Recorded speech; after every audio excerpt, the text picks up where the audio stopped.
अध्यक्ष असतील की पहिल्या टर्ममध्ये ते अध्यक्ष बनले आणि पुन्हा दुसऱ्यांदा ते लागोलाग अध्यक्ष बनले।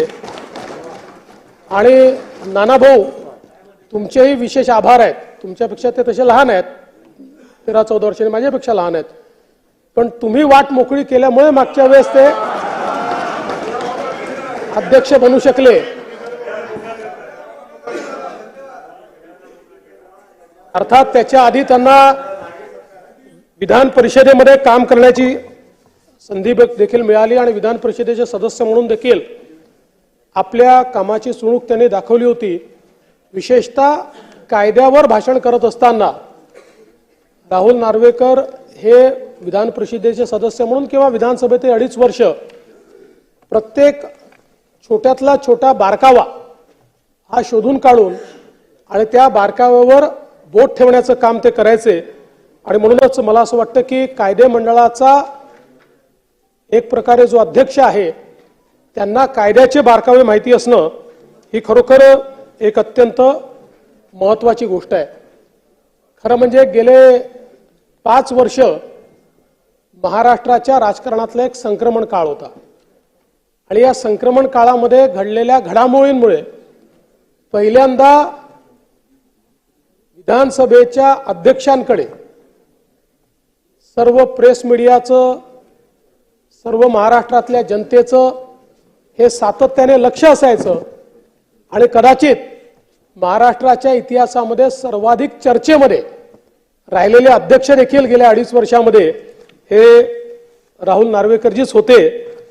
मला असं वाटतं की त्यांच्या रूपानं एक न्यायप्रिय, अभ्यासू आणि संयमी व्यक्तिमत्व आज विधानसभेच्या अध्यक्षपदावर निवडलं गेलंय ही खरोखर आपल्या करता अत्यंत आनंदाची गोष्ट आहे।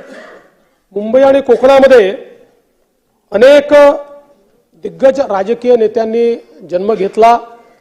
या महाराष्ट्राच्या जडणघडणीमध्ये एक मोठा सहभाग देखील त्यांचा राहिला। आज त्याच मांडियाळीमध्ये आपलं देखील नाव या ठिकाणी जुळतंय ही खरोखर अतिशय चांगली बाब आहे। 5 वर्षामध्ये अध्यक्ष महोदय आपल्याला निश्चितपणे गेल्या 2.5 वर्षात एक मोठी कसरत करावी लागली। एका आगीतनं देखील एक प्रकारे आपल्याला अग्निपरीक्षा त्या ठिकाणी द्यावी लागली।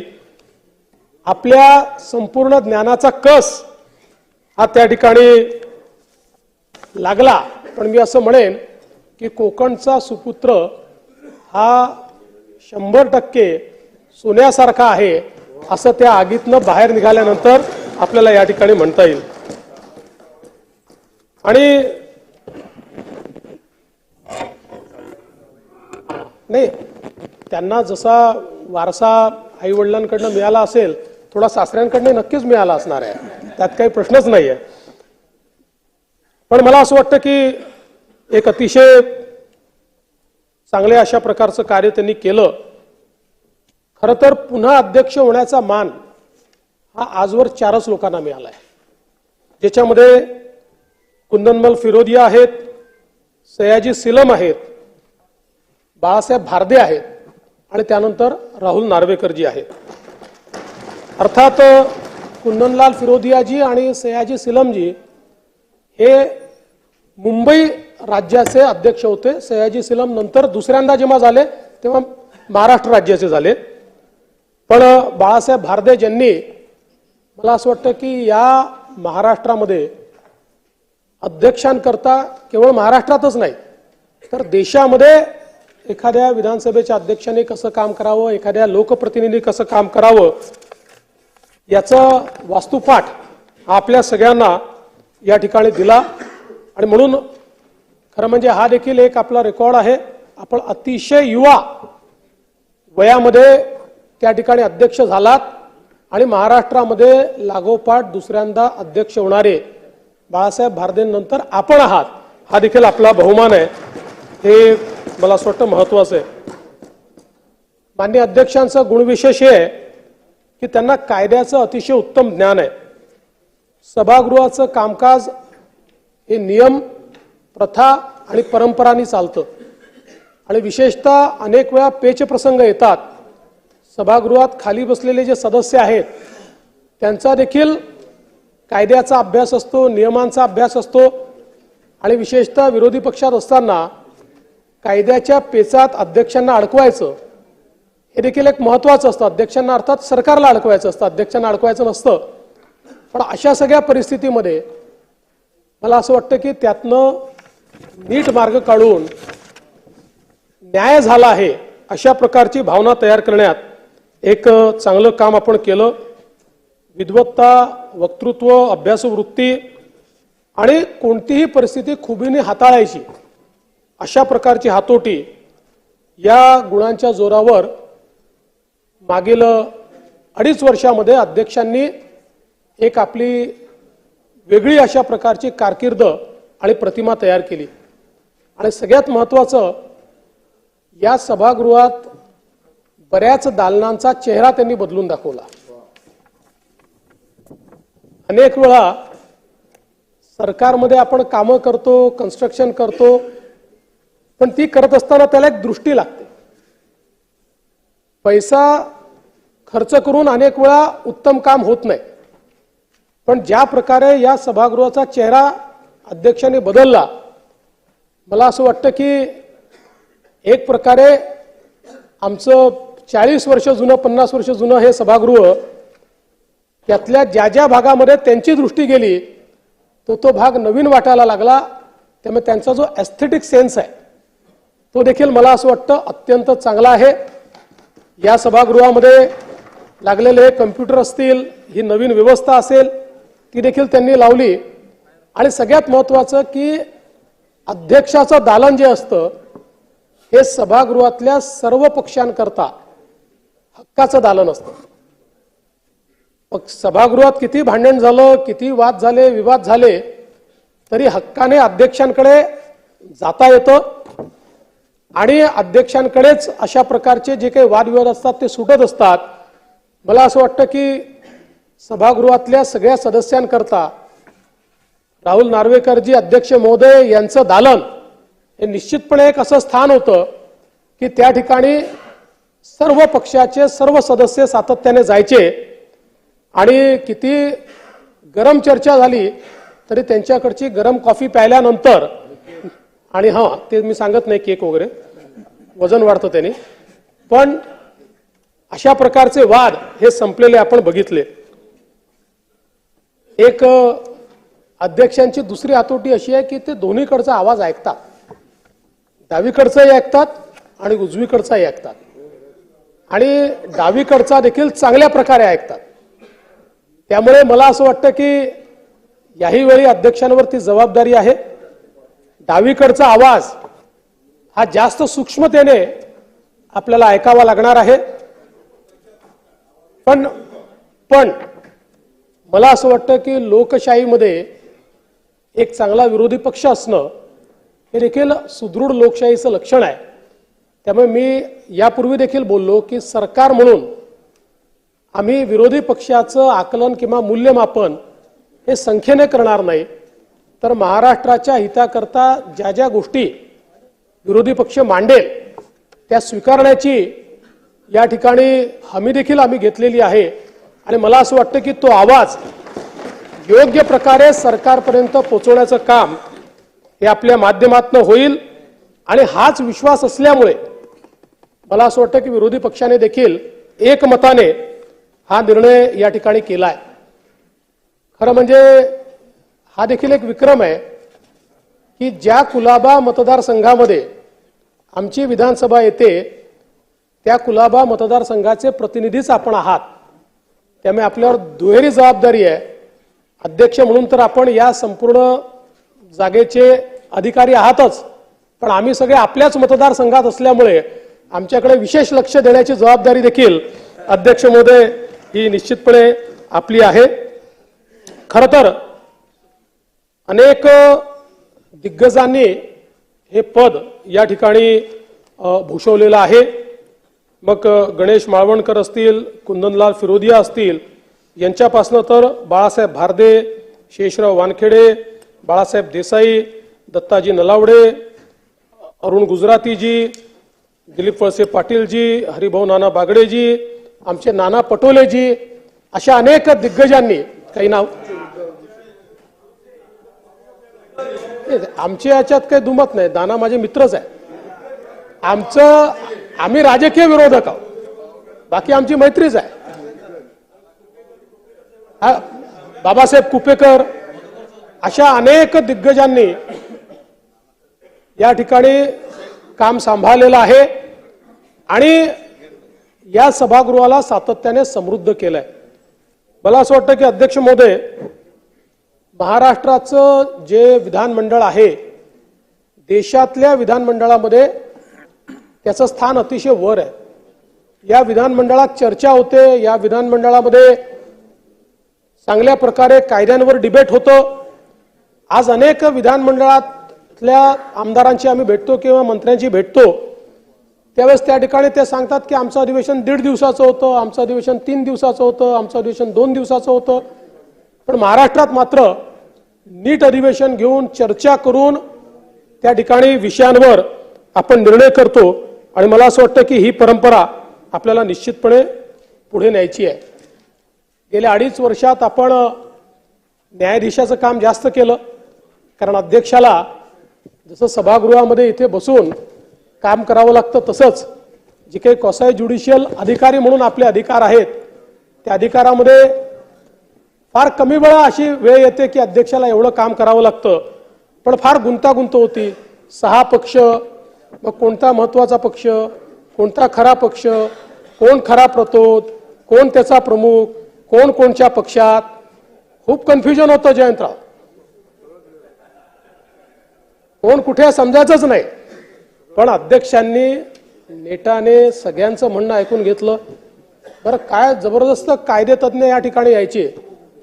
देशातले जे सगळे मोठे विधिज्ञ आहेत, टॉपचे, ते दोन्ही साईडनी इकडे यायचे आणि ते हिअरिंग करत असताना एखाद्या न्यायाधीशासारखे ज्यावेळेस आमचे अध्यक्ष त्या ठिकाणी त्यांना काही प्रश्न विचारायचे, त्यांना काही ऑथॉरिटी कोट करायचे, त्यावेळी मला असं वाटतं की निश्चितपणे एक अध्यक्ष म्हणून त्यांच्याबद्दलचा जो सन्मान होता, तो सन्मान निश्चितपणे आमचा वाढला.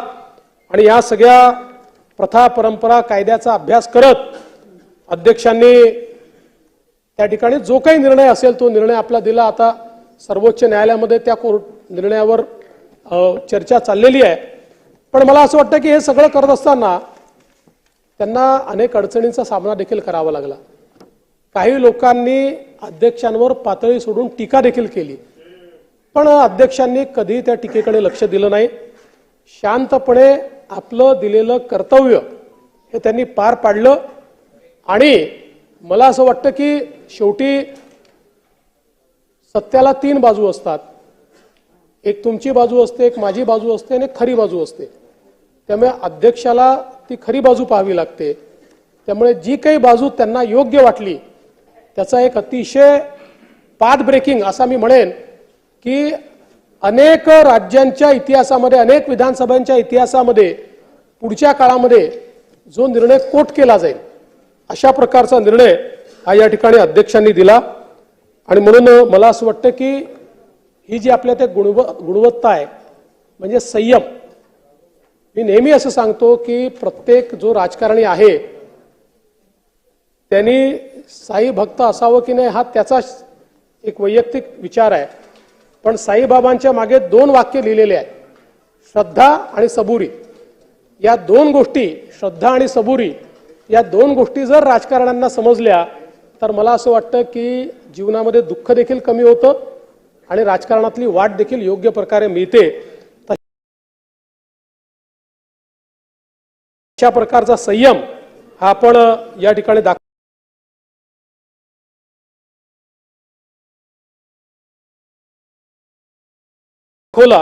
त्याबद्दल भूमिका घ्यायची आहे. विशेषतः अनेक नवीन सदस्य आहेत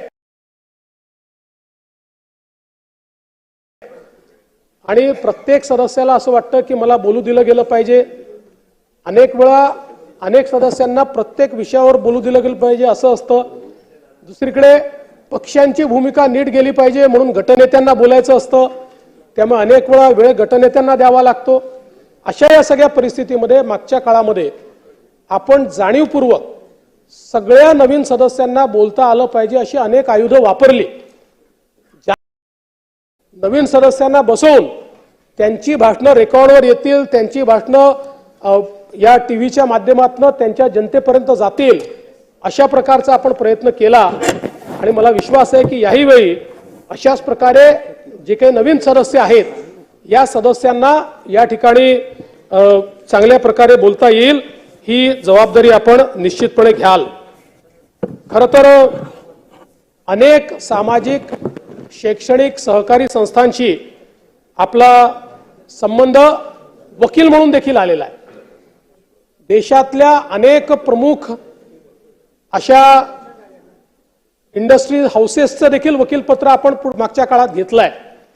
पण एका गोष्टीचा उल्लेख करावा लागेल की इतकी मोठी वकिली असताना ज्या क्षणी ॲडव्होकेट राहुल नार्वेकर हे अध्यक्ष राहुल नार्वेकर झाले त्या क्षणी त्यांनी मी आता स्वतः प्रॅक्टिस करणार नाही, जी काही फर्म आहे ती प्रॅक्टिस करेल, कारण एथिकली मला विधानसभेचं काम करायचं आहे आणि म्हणून जो काही त्यांची अतिशय ओघावती घोगावती अशा प्रकारची प्रॅक्टिस होती ती प्रॅक्टिस त्यांनी बंद केली आणि आपलं सगळं कौशल्य हे ते या ठिकाणी वापरतात, ही देखील मला असं वाटतं अत्यंत महत्त्वाची गोष्ट आहे। आणि कुलाब्यातलं माय ड्रीम फाउंडेशन की ज्या फाउंडेशनच्या माध्यमातून नार्वेकर कुटुंबीय अतिशय चांगल्या प्रकारे महिला असतील, मुलं असतील, समाजातले दुर्लक्षित घटक असतील यांच्या संदर्भात अतिशय मोठं कार्य पार पाडतात। एक गोष्ट अध्यक्षांच्या बद्दल ही देखील महत्त्वाची आहे।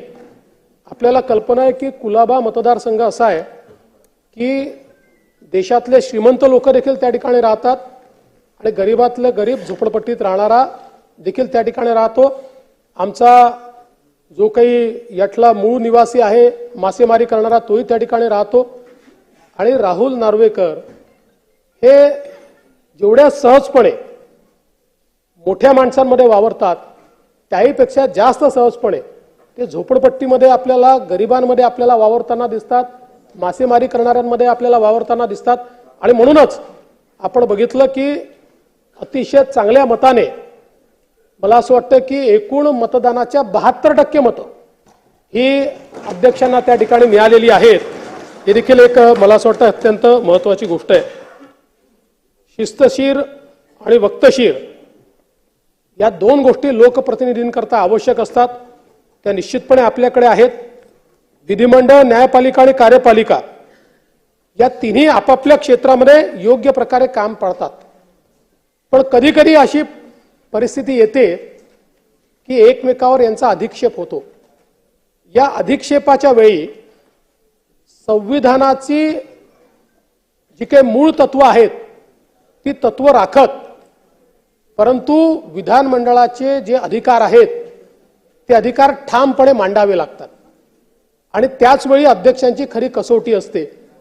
कारण शेवटी जरी या तीन आपल्या संस्था असल्या तरी संस्था चालवणारे हे व्यक्ती आहेत, त्यामुळे अनेक वेळा व्यक्ती अशा प्रकारचा अधिक्षेप करतात, पण अशा वेळी ठामपणे आमच्या विधिपालिकेची जी काही बाजू आहे ती बाजू मांडण्याचं काम या सभागृहाला करावं लागतं, ते आपल्याला करावं लागतं।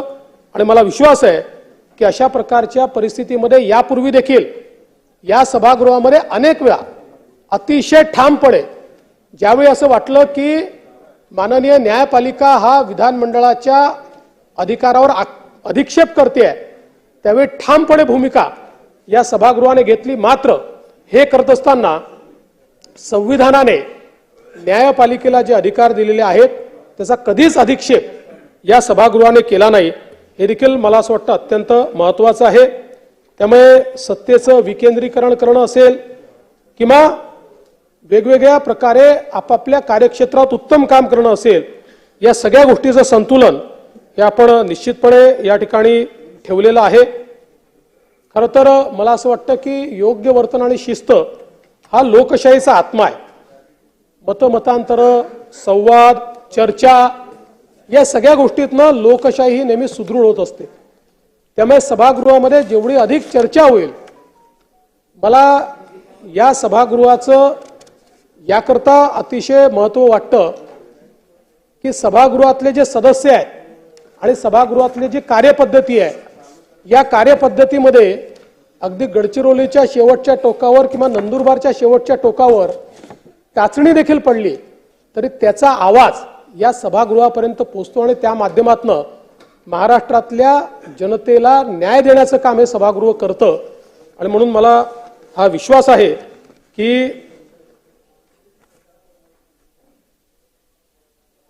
मला या गोष्टीचा विश्वास आहे की निश्चितपणे या सभागृहाच्या ज्या उच्च परंपरा आहेत त्या परंपराचा मान सन्मान हा निश्चितपणे या ठिकाणी राहील. नीती आणि धोरणं आखण्याचं जे काम हे सभागृह करतं, कायदे मंडळ म्हणून हे सभागृह जे काम करतं ते काम होईल. आणि याहीपेक्षा महत्त्वाचं मला असं वाटतं की महाराष्ट्रामध्ये जी काही कारणं असतील, मी कोणाला दोष देत नाही, पण गेल्या 5 वर्षामध्ये संवादाचा थोडा अभाव झालेला आहे. कुठेतरी पॉलिटिकल डायलॉग, राजकीय संवाद, हा राजकीय संवाद कमी झालेला आहे. तो संपला असं मी म्हणत नाही. महाराष्ट्राच्या राजकारणाचं मला एका गोष्टीकरता नेहमी अप्रूप वाटतं की अनेक वेळा आपण दक्षिणेच्या राज्यांमध्ये बघितलेलं आहे की ज्याला हिंदीत खून के पैसे म्हणतात असे राजकारणी आपण बघितलेले आहेत. महाराष्ट्रात ते कधीच झालं नाही. पण तरी देखील जेवढा सहज संवाद हा आपण महाराष्ट्राच्या राजकारणामध्ये यापूर्वी पाहत होतो तो थोडा कमी झालेला मला वाटतो. त्याची जी काही कारणं असतील, पण आता येत्या काळामध्ये हा संवाद अधिक वाढला पाहिजे, हा प्रयत्न आम्ही देखील करू आणि आपल्याला देखील त्याच्यामध्ये एक अत्यंत महत्त्वाची भूमिका या ठिकाणी मांडावी लागेल. खरं तर महाराष्ट्रामध्ये आपण जो निकाल दिला, जी काही या ठिकाणी डिफेक्शन आणि बाकी गोष्टी होत्या, त्यानंतर जी काही देशातल्या सगळ्या प्रिसाइडिंग ऑफिसर्सची कॉन्फरन्स आली, त्या कॉन्फरन्समध्ये अँटी डिफेक्शनच्या संदर्भातल्या कायद्यांमध्ये अधिक स्पष्टता आली पाहिजे म्हणून देशभरातल्या प्रिसाइडिंग ऑफिसर्सनी एक समिती तयार केली आणि त्या समितीचा अध्यक्ष म्हणून देखील आपल्याला नेमलं. ही देखील एक मला असं वाटतं अत्यंत महत्त्वाची गोष्ट आहे. आणि याची घोषणा देशाच्या लोकसभेचे अध्यक्ष माननीय ओम बिर्ला साहेबांनी केली. ही देखील एक महत्त्वाची गोष्ट आहे. या निमित्ताने अध्यक्ष महोदय एक मागणी देखील आपल्याकडे करू इच्छितो. खरं म्हणजे माझी मागणी काही फार पॉप्युलर मागणी नाही आहे, पण मला असं वाटतं की या कायदे मंडळामध्ये आपल्याला योग्य प्रकारे काम करायचं असेल तर काही शिस्त पाळली गेली पाहिजे. आणि गेल्या काही वर्षांमध्ये आपण या कायदे मंडळामध्ये अशी अवस्था असते की लॉबीमध्ये चालायला देखील जागा नसते, उभं राहायला जागा नसते. वर्षानुवर्ष, आता मलाही 25 वर्ष झाली, दादांना मला वाटते 30 वर्ष झाली असतील, कोणी 35 वर्षाचे इथे आहेत, पण इतक्या वर्षामध्ये अशी अवस्था या विधिमंडळात नव्हती. शेवटी विधिमंडळामध्ये आमदारांनी लोकांना आणावं वगैरे आपण नेहमी पाहतो लोकांना, पण अलीकडच्या काळात एक एक आमदार 25-25 लोक घेऊन येतोय.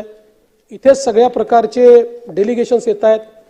मग इथे क्वालिटी काम होणार कसं? या विधिमंडळामध्ये जे काम आहे, ज्या चर्चा आहेत त्या अभ्यासू झाल्या पाहिजे, तिथे क्वालिटी काम झालं पाहिजे. मंत्र्यांकडनं अपेक्षा आहे की त्यांनी चांगलं उत्तर दिलं पाहिजे, पण मंत्र्यांच्या चेंबरमध्ये शिरायला देखील जागा नाही, अशा प्रकारची अवस्था आहे. मला असं वाटतं की कुठेतरी जरी आमदारांना कदाचित त्याचं वाईट वाटलं तरी देखील वर्षानुवर्ष या विधिमंडळाने जी प्रथा परंपरा ठेवलेली आहे की इथे नीट काम झालं पाहिजे, इथे म्हणजे शब्द मी चुकीचा वापरतोय, मला माफ करा, मला शब्द दुसरा आठवत नाही, पण बाजारासारखं वातावरण हे विधानमंडळात असू नये, या दृष्टीने आपण जरूर त्या ठिकाणी लक्ष द्याल ही मला अपेक्षा आहे. मी पुन्हा एकदा आपल्यासारखा न्यायबुद्धीने या ठिकाणी काम करणारा अध्यक्ष या सभागृहाला लाभला त्याबद्दल आपले मनापासून आभार मानतो, आपलं अभिनंदन करतो आणि आपल्या माध्यमातून महाराष्ट्राच्या 12 कोटी जनतेला न्याय मिळेल आणि या विधानमंडळाची, या विधानसभेची उंची आपण सातत्याने वाढवाल अशा प्रकारची अपेक्षा व्यक्त करून मी माझं बोलणं संपवतो. जय हिंद, जय महाराष्ट्र.